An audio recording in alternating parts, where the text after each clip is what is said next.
with regard to, and I'm in total agreement with you, the impetus to action.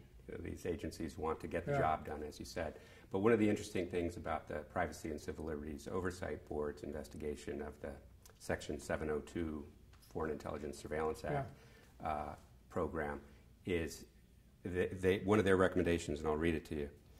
The government should develop a comprehensive methodology for assessing the efficacy and relative value of counterterrorism programs. Well, I mean, that would, one think, be sort of, yes, that's two of the most important, maybe four most important questions about any program they undertake, and they're not doing it nearly as much as they should.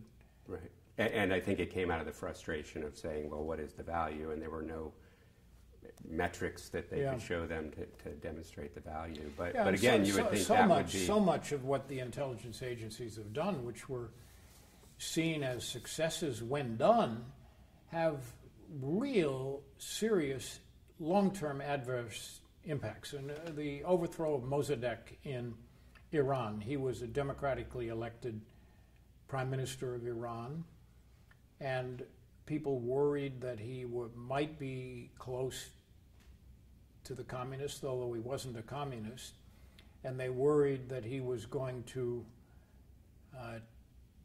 interfere with the British oil monopoly in Iran. And so the British wanted to overthrow him, and we, with Theodore Roosevelt's grandson, doing a lot of the work too, as head of the CIA head of station in Tehran, overthrew him. And the Shah came back, and the Shah was regarded as a friend of America and a wonderful thing. Eisenhower thought it was a great triumph. Although, interestingly enough, even though in private he was saying the CIA did it, he took it out of his autobiography that he wrote after he finished being president. But in the long run, terrible impact. That is what caused the anti-Americanism of the people who overthrew the Shah. And real harm in the long term to Americans' interest. And yet, and maybe is it part of the excessive secrecy around that the U.S. government sometimes does support regime change around the world, including sometimes democratically elected governments? Yeah, in Chile, Guatemala, Iran. So is it that we don't learn the lesson of the negative, or at least the intelligence agencies don't? I think we don't remember the lessons. We maybe learn them and then don't choose not to, or don't remember. And it's actually surprising to me how little discussion of that fact there is in the debate about Iran today.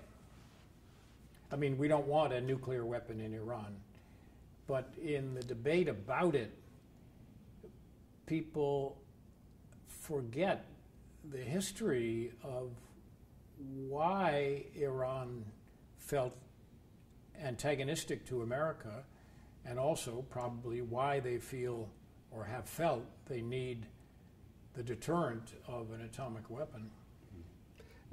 And they haven't forgotten it over there, though. Certainly haven't.